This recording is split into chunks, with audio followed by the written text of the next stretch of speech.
We do this, they'll put it on television and say, look at Chuck and that chief. They're probably plotting against us. Oh that'll be it. Yeah. They're talking with each other. I'll go out and put something on Facebook. Just cut a deal with the chief. Yeah. And we'll do Information later. We'll do the same Yeah. thing. Yeah. Just cut a deal with the FOP. Yeah, that'll be, it's good. It's good. It's healthy. Terrence Cunningham was a good hire, too. Terry is great. Smart guy. Terry's You know, we're partners on that one grant. Yes. And Crytek. Yep. And man, what a great program. And Terry is great. Terry's just a great guy. You know, that's $7 million of money just going straight to help training officers. Right. And I just...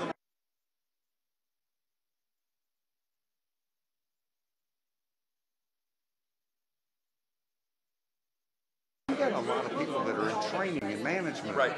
And so we're saying, look, guys, it's free. What part is free? How do you not want the track? How do you not want that? But well, the biggest thing is recruitment and retention. Everybody's so short-handed, they don't want to pay overtime to send somebody to training. That's it. Yeah. You know, and they're trying to give minimum staffing levels. How do you keep your I'm sure that was a big topic of discussion. Staffing continues to be a topic for us, right? And we got to find a way to streamline hiring too. It's crazy. So, how do we hire qualified people in an efficient way and keep all the other pieces? We want to keep the diversity piece. We want to keep, it's not easy. I tell you, I met with the Black Caucus and we were talking about the diversity issue. And the one thing that they were adamant about is they don't want us to reduce our qualifications. Which is good. That's I agree. Yeah, and because, Val Demings,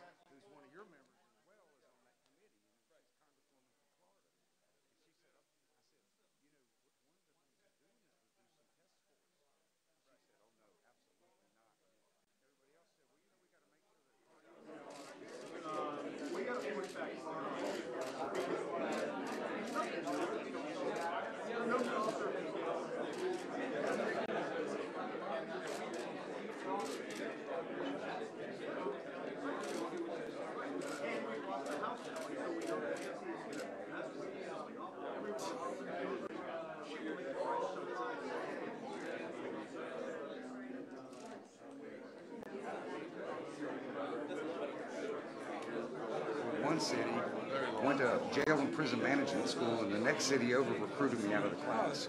And I was 20, so I had to go inside for a year until I turned 21. Yeah, I just turned 60 this week. You look a lot better than that, a lot younger than that. I look in the mirror, I look 100. Oh, I think we all feel I just flew out. We had one of our board members pass away in Utah with a brain tumor.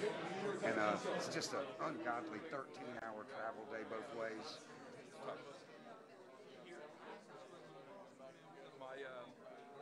My driver just got he had a brain tumor. Wow. And they were able to catch it in time, and looks like everything's good. His family said.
Hey, congratulations. Good work. Good work.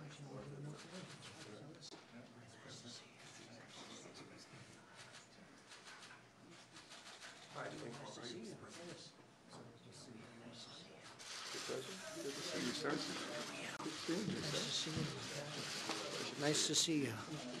Hello, everybody. Thank you very much for being here. Appreciate it. And thank you very much, everybody. I'm grateful to be here today with members of the House and Senate who have poured their time, and they really have their heart and energy into the crucial issue of prison reform. A very respected man, Chairman Chuck Grassley, and my friend. Where's Chuck? Chuck? Thank you, Chuck, very much. Worked hard on this. And Bob Goodlatte. I saw Bob here. Thank you, Bob. Great job. Senators Lindsey Graham, Mike Lee, Tim Scott, Rand Paul, and Doug Collins. Fantastic people who've worked so hard, and we appreciate very much what you've done. I really do. Thank you all very much.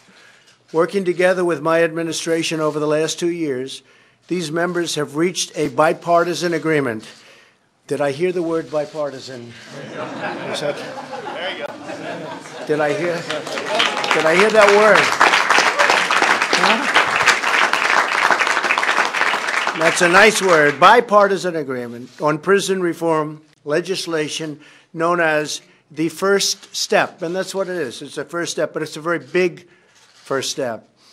Today, I'm thrilled to announce my support for this bipartisan bill that will make our community safer and give former inmates a second chance at life after they have served their time.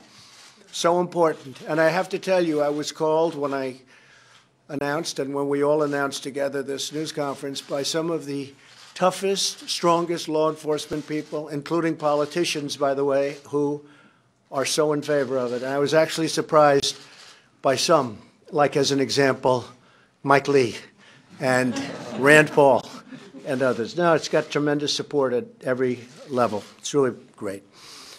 And we're all better off when former inmates can receive and reenter society as law-abiding, productive citizens. And thanks to our booming economy, they now have a chance at more opportunities than they've ever had before. It is true. Our economy is so strong that when people are getting out of jail, they're actually able to find jobs. And I have 3 instances of companies that hired people coming out of prison, and they are so thrilled by the performance of these people. And now they're doing it more and more and more. A lot of people are seeing this. It's great. They wouldn't have had the opportunity, frankly, except for the fact that the economy is so strong. And our job market is the lowest and best it's been in over 50 years and seems to be getting even better. Our pledge to hire American includes those leaving prison and looking for a very fresh start, new job, new life. The legislation I'm supporting today contains many significant reforms, including the following. First, it will provide new incentives for low-risk inmates to learn the skills they need to find employment, avoid old habits, and follow the law when they're released from prison. These incentives will encourage them to participate in vocational training, educational coursework, and faith-based programs. And I want to thank Paula White very much, because I know you very much wanted that. Thank you, Paula. That reduce their chances of recidivism and, in other words, reduce their chances of going back to prison substantially. Second, this legislation will allow federal inmates to be placed closer to their home communities in order to help facilitate family visitation. So important, because we know that maintaining family and community ties is key to a successful reentry into our society. Third, the bill includes reasonable sentencing reforms while keeping dangerous and violent criminals off our streets. In many respects, we're getting very much tougher on the truly bad criminals, of which, unfortunately, there are many. But we're treating people differently for different crimes. Some people got caught up in situations that were very bad. I give an example of Mrs. Alice Johnson, who served 21 years, and she had, I think, another 25 or so to go. So she would have been in there for close to 50 years for something that other people go in and they get slapped on the wrist, which is also wrong, by the way, which is also wrong. But I'll never forget the scene of her coming out of prison after 21 years and greeting her family, and everybody was crying. Her sons, her grandsons, everybody was crying and hugging and holding each other. It was a beautiful thing to see. It was a very tough situation. Among other changes, it rolls back some of the provisions of the Clinton crime law that disproportionately harmed the African American community.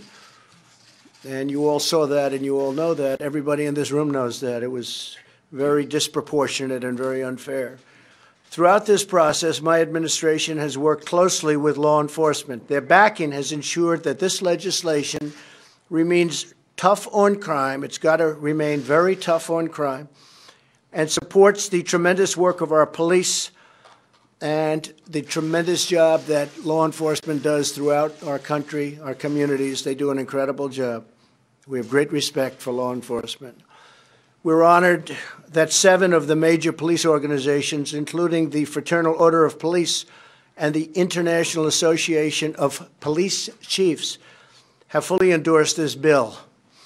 We could not have gotten here without the support and feedback of law enforcement, and its leaders are here today, 2 of them, especially Chuck Canterbury of FOP and Chief Paul Sell of IACP.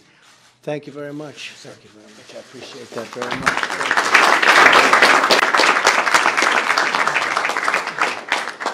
much. And these are 2 tough cookies. They want what's right. They want what's right. And interesting, if you look at Texas, if you look at Georgia, if you look at Mississippi and Kentucky and some other states that are known as being very tough, these are big supporters of what we're doing. And some of it's been modeled after what they've done. They've done a tremendous job. My administration will always support the incredible men and women of law enforcement, and we will continue to pursue policies that help the heroes who keep us safe. They are truly heroes.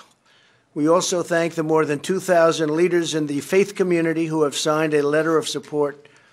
We have tremendous support within the faith community, unbelievable support. Americans from across the political spectrum can unite around prison reform legislation that will reduce crime while giving our fellow citizens a chance at redemption. So if something happens and they make a mistake, they get a second chance at life. Today's announcement shows that true bipartisanship is possible, and maybe it'll be thriving if we're going to get something done. When Republicans and Democrats talk, debate, and seek common ground, we can achieve breakthroughs that move our country forward and deliver for our citizens. And that's what we're doing today, and I have great respect for the people standing alongside of me.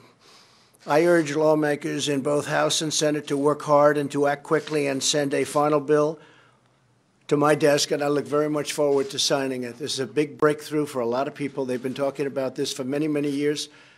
I want to thank Jared Kushner for working so hard on the bill. Thank you, Jared.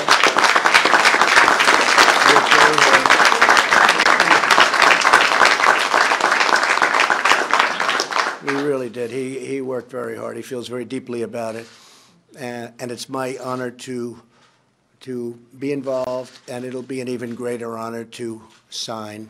So good luck, Chuck and Mike and Rand and everybody. Lindsay, everybody back here, go out and see if you can get that done. And if you can, I'm waiting. I'll be waiting with a pen, and we will have done something. We will have done something that hasn't been done in many, many years, and it's the right thing to do. It's the right thing to do. Thank you all very much. Thank you very much.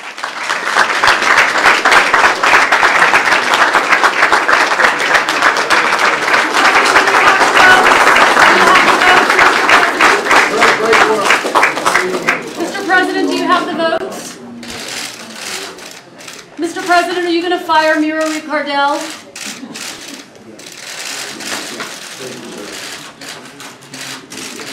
Mr. President, you just said that people use disguises to cast illegal votes. Do you have any evidence of voter fraud like that? Do you have any evidence of people doing voter fraud? Why make that false claim without evidence?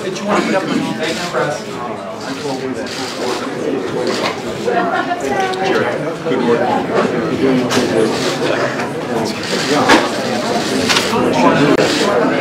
Yeah.